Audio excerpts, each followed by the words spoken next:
Hi guys, and welcome back to another exciting episode. And this week we are looking at roses, and behind me you can see Auckland Botanic Gardens rose garden. At the moment is absolutely stunning. It is in full flower. The one on the house there is one of my favorite roses. It's the climbing rose called Wedding Day. But we're going to in this video we're going to have a look at all the different types of roses, and it's going to be fun. So stay tuned. If you haven't subscribed already, then please subscribe. Hi guys, so we're taking a deeper dive and look at roses this week, and I've done a little bit of investigation into them, so I've learned a little bit, so I can hopefully share that with you. I'm not a rose expert, just to point out that, but I've used and planted roses over the years. I have roses in my own garden. One of my favorites is Iceberg, and I say that because when we first arrived here about 18 years ago, I planted probably about 10, 12 different types of roses. And out of those roses, only the icebergs have remained. So that tells me that they're pretty tough, and they will grow like this plant here. This one here is a burgundy iceberg, and it's beautiful. And that's probably been in for the last 7 or 8 years. But my iceberg roses over there, they've probably been in at least sort of 15 or so years, and they have just lasted. They're in a sort of quite a shady spot, but they also obviously can grow in a quite a sunny spot like this. And do you want? And this is our little. Here's our little puppy. We've just got this little. This is Benny. He's going to make his debut today on his video. Hey, there he is. That's our little dog there, that's making a little entrance. So yeah, I mean, the icebergs are one of my favorites, but there are other favorites that I have. Things like the climbers, wedding day. Although it's a rambler, and it can get quite big, so you need a big pergola or something like that for it to drain over, or a fence. But they're very useful plants. They're great in a cottage garden, and they're great in sort of probably maybe more formal English gardens. However, you can use them pretty much anywhere, and I think that's how people should use them. So back in the probably 1900s, it's quite popular to sort of just gather them together in rose beds and just have a bunch of roses together in a rose bed. Now, we kind of look at that now as a little bit old fashioned, and I think now the best way to use them is sort of mixed in a mixed border there, in like a cottage border or a perennial border. And even at Botanic Gardens now, they're mixing them with natives. So you've got things like Nikau palms and roses together. It's an interesting combination. I'm not sure if it works. Personally, I'm not sure. Kind of maybe. Or maybe it's just that we get fixed in our ideas of seeing roses in traditional, more cottage gardens. So roses do go back, like, I mean, they go back in time to, I think the earliest fossils when I was reading that was about 35, 40 million years ago. And they were found in Colorado in bits of slate. And of course, the roses are from a big family called Rosaceae, which is also the same family that apples and pears belong to, and obviously brambles and raspberries. Those, when you think about a raspberry with its thorns on it, and the sort of flower, you can see quite a close relation to roses. And of course, thorns are a particular downside, a little bit of a downside to roses, as if you're pruning them, you can get sort of naturally can get scratched quite easily. So a pair of good gloves is necessary. Not all roses do have thorns. So things like the Banksia rose, which is from Asia, doesn't have thorns, and that's a climber. And you've got things, some roses are very thorny, things like the rugosa roses. The rugosa roses have lots and lots of thorns. They're kind of more of a little bit of an old-fashioned rose, again, a one from Asia. And they are more grown for their hips and flowers. So you don't tend to deadhead those ones. You just let the flower die off, and then the flower forms a seed head, and then the seed head will form a rose hip. Now, the uses of these flowers and hips can be for essential oils from the flower petals. Something like 10,000 petals is needed to get around about 30 mils of essential oil. And then you've got rose hip oil. That's a slightly different oil, which is used for skin and smoothing skin out, moist, and sort of rejuvenating skin.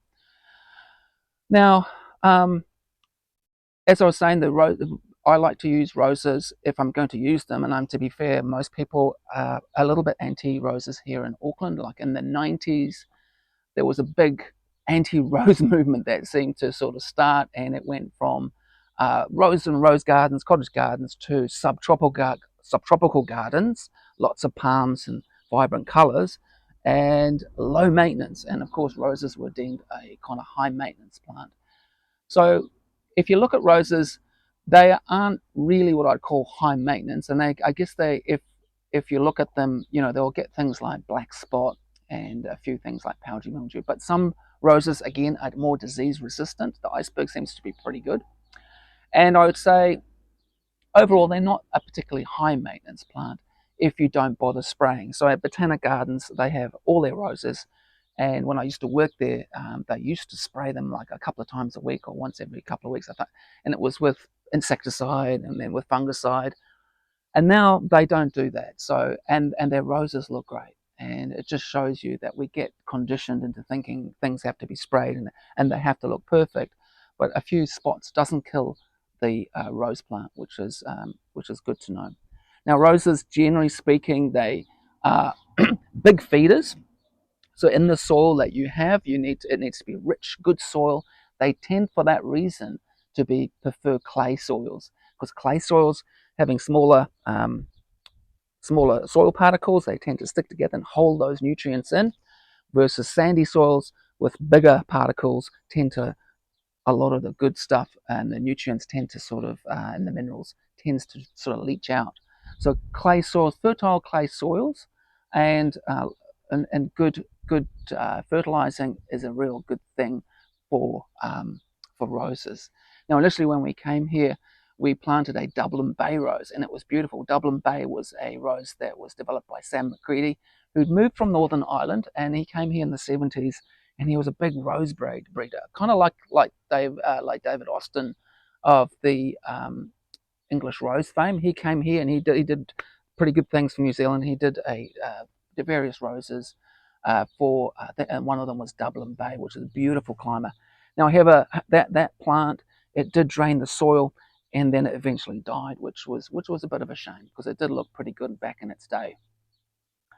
So if you're going to grow roses, make sure you grow them in a good fertile soil and keep them well composted, and that way you'll be well rewarded. And of course, roses can live quite a while, hundreds of years. I think some of the oldest roses have lived to. So let's talk a little bit about the different types of roses out there.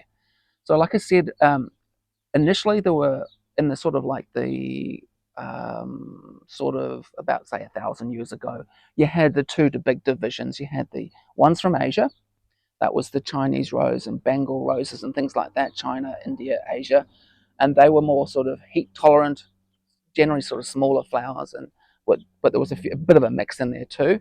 And then you had your European and your Middle Eastern roses. So they were the things like the Alba rose, the Damasks, and the Gallica roses or Gaelic roses, and they were sort of spread throughout Europe, especially by the Romans. Now, at some point in the sort of mid 1800s, there was a lot more traveling going on, and obviously before that in the Crusades, and when they went over, they kind of brought roses back. But especially in the 1800s, there was a big import of different roses from, say, China to Europe, and then there was a lot of breeding that happened. And so this is where you got your things like your hybrid teas developing, and tea roses to the hybrid tea, and they were really, so a hybrid tea is generally a plant that is a single bloom, and more kind of like those roses. When you think of cut roses, cut flower roses, that would be probably a hybrid tea, versus the, say, what you call a floribunda rose, like the iceberg, which has got lots of flowers and lots of little buds and little flower buds that come on. Now, the good thing about the Chinese roses was and the Asian roses tended to be more perpetual flowering, so they would do more than just one season of flowering. However, most of the roses that I know, they generally flower the best in that sort of early spring to sort of early summer, and that's their big flowering season.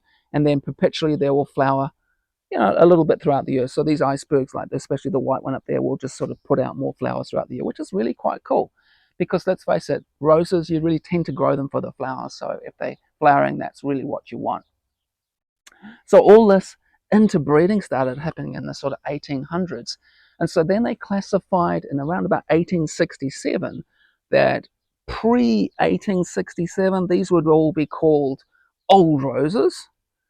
So your damask roses, which were the highly perfumed ones, were all going to be those were going to be the early old roses, and then after 1867, they were going to be classified as modern roses. So there was a lot of modern roses developed. This is your floribundas, your glandifloras, your multifloras, and so on. And there's so many that you really can't sort of go into talking about them because there's so many out there. But some of the real standouts in the 1960s, you had people like David Austin, who was a big plant breeder, who brought out the the best of both worlds. So he had the modern and the old roses. So the old roses with the scent and the nice forms and everything, and he put them together and produced some really nice combinations and flowering plants with scent also, because that's also a big factor for roses when you're picking a rose for some people. So yeah, if we talk about the different forms, generally speaking, you've got miniatures that came out.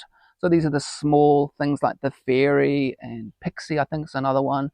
And they're little, usually small pink flowers and small flowers. And then you've got the sort of more the smaller shrub roses. And then you've got things that came out called standards. So like an iceberg, like some of the icebergs I've got are standard, so they're grafted. So a rootstock is grown and it sort of comes up. And then you've got the plant on top. It's grafted on, the bud is grafted on top and then it grows. So it gives you that height. So you can have smaller plants down the bottom, and then you've got this long stem, and then you can have the flowering bit on the top. So yes, you've got bush roses, shrub roses. You've got your hybrid sort of teas, which are the, sort of more about the flower and how that's sort of growing. And then you've got your climbers and your ramblers. So your climbers and ramblers, for as far as I can tell, the ramblers is more of a robust, vigorous, and has lots of flowers. Tends to be more kind of an old-fashioned rose, and there's one there at Botanic Gardens which we'll show you that has it was one called Wedding Day, and that's a rambler, versus your climbers, which most of these roses, if they grow tall enough, their little thorns will help them climb, so they don't have any natural ability to climb apart from the thorns that tend to sort of stick in. And generally speaking, you probably need to add some wires in there just to help them with that climbing effect.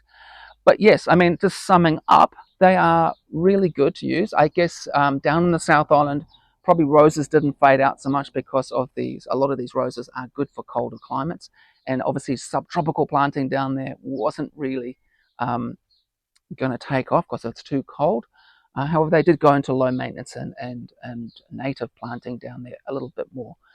So yeah, they're good to use. I think they are an incredible flowering plant, very versatile, and I think how I would tend to use them is in a mixed border of perennials and cottage gardens and even just normal shrubs, and just have it in there for that flower color. They look great going over a fence, rambling over a fence, or over a pergola. Yeah. Okay, guys, I hope you found that useful. I will hopefully you'll subscribe, and we'll see you in the next video.